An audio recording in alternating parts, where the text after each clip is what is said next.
So very briefly, I would try to enumerate some of the myths that have been over the years created by academia and media as well, that we need to bust on women and conflict in Kashmir. Number one, women played a significant role in the Kashmir conflict. It's not a reality at all. I have already highlighted the role they played, that of the protecting their families. That was the role they played. And if some of the cross-border trips happened and some NGOs visited from here and someone visited from there, that doesn't constitute peace building. And for that matter, let's not call that conflict resolution or having played a big role in conflict resolution or peace building as such. Second is, conflict in Kashmir forced women to come out of their households. It's not that women were not emancipated or they were not that free before the conflict, and when the conflict was there or it started, women then only left their homes. It's not the reality. Because in consonance with the existing local standards, the conflict in fact restricted their mobility and it affected their higher education. Still, they rise and shine high in any field today. But certainly it hampered their progress, especially during the acute violent armed conflict of 1990s. And the third one is, conflict is responsible for late marriages as most of the young men died. This myth is created for all conflict zones, not just Kashmir. But the conflict in fact prompted early marriages due to the sense of insecurity among people. Late marriages, though, are a prevailing phenomenon today in Kashmir, especially in the urban belt. But conflict situation has nothing to do with that. Late marriages is a reality in Kashmir, but the reason is the high and very high standards set by both the girl's family, girls themselves, and the boy and boy's family. I don't know what do people want there out of the marriages, and why don't they marry so early? And there are reasons that they are marrying late, but conflict is not related to late marriage. In fact, it is related to early marriage. Women in Kashmir who cross over to the barriers of gender norms are excommunicated. No, again, it's not the reality. In fact, there are a few cases where daughters marry outside the group, outside the caste, outside even communities, but sooner or later they get united with their families and that anger dies down. It's not that they are excommunicated. They are called back by their parents and they are loved equally like boys. Women, another myth, women supported the resistance forces, militants by heart. Yes, they may have supported such forces, but it was their compulsion, because of the chunk of these resistant forces or militants, whatever you call them, were either from their own families, members or kith and kins, or their close ones. Therefore, they were bound to marry, bound to support them, because someone's husband was a militant, so she was bound to support. Someone's brother was a militant. Therefore, we cannot label all women as supporters of the insurgency and all that. Again, a myth. Today, some authors talk of the gender dynamics of the conflict. I argue that there was hardly any gender by men or violence on men, barring some rape and molestation incidents. The problem with most of the authors on Kashmir is that they always generalize the life of women who are either the success stories, creamy layer, or worst victims of the conflict. As I said, the binary, the only binary that's created, and they forget to deliver on women who are out of this restricted binary. But women in conflict just were the sufferers, but they were not the perpetrators of violence in any way. This is exceptional for women in Kashmir. They were not the perpetrators. They didn't perpetuate that violence, what I mean to say. And there is a significant role of women in peace building in Kashmir. So far, the negotiating partners have always been men. See also a chain of composite dialogues and other peace efforts so far have only been an Indo-Pak routine. Even the separatist brigade has not been acknowledged by the Indian government, and even high-profile interlocutions and mediations have ended without making a dent. So when Kashmir started burning literally in 1989, women like others were mute spectators, and then when it is limping back to normalcy now, there are again the passive citizens surviving with their routine life. Therefore, peace efforts by them or any significant changes brought by them are simply a myth.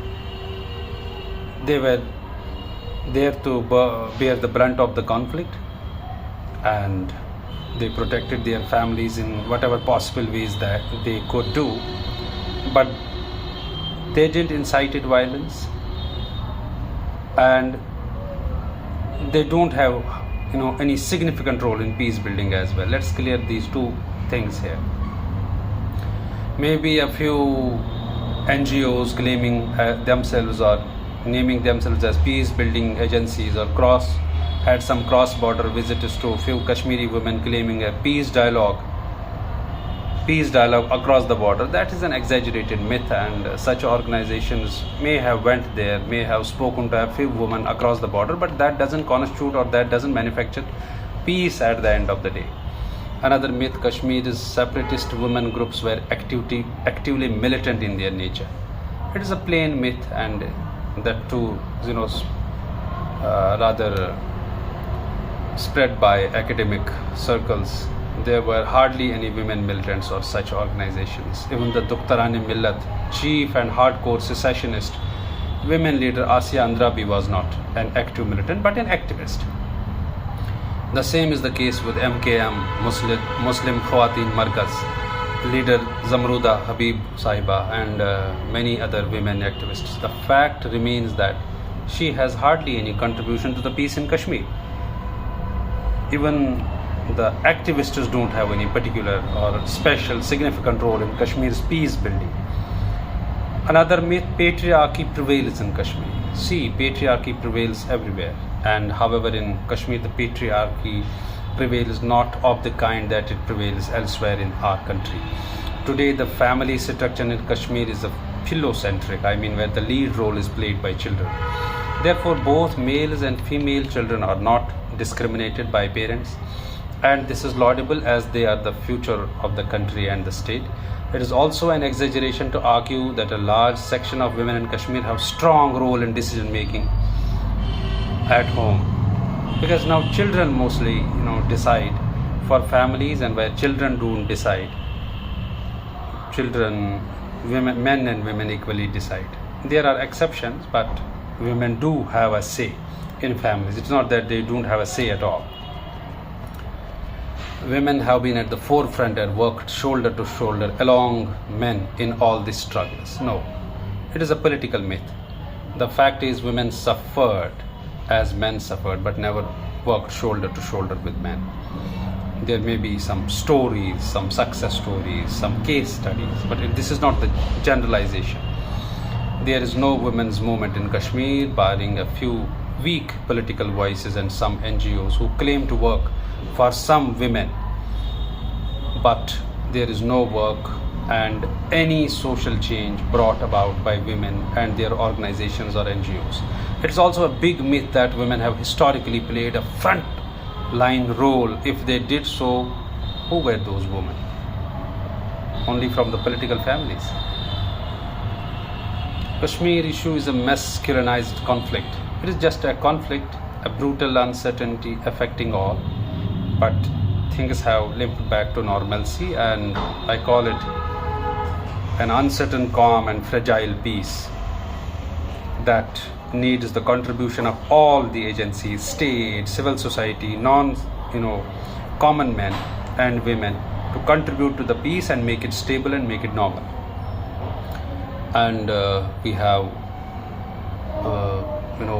uncertainty and hardly, but the truth is there are hardly any gender perspectives were so far adopted while negotiating peace or conflict transformation since the onset of the turmoil. Yes, it is true that their participation either in anti-military or anti-state protests or their role in mainstream politics, separatist politics, is determined by the male leadership.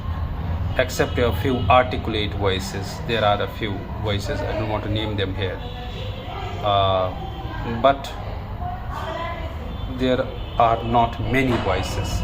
Conflict stopped Kashmiri women to explore educational and other opportunities is a big myth. They are still leading and they are qualifying IAS, they are qualifying civil services, they are topping, they are usually the toppers of every exam that happens in Jammu and Kashmir, and they are brilliant simply, and they have written their own stories and stories of success.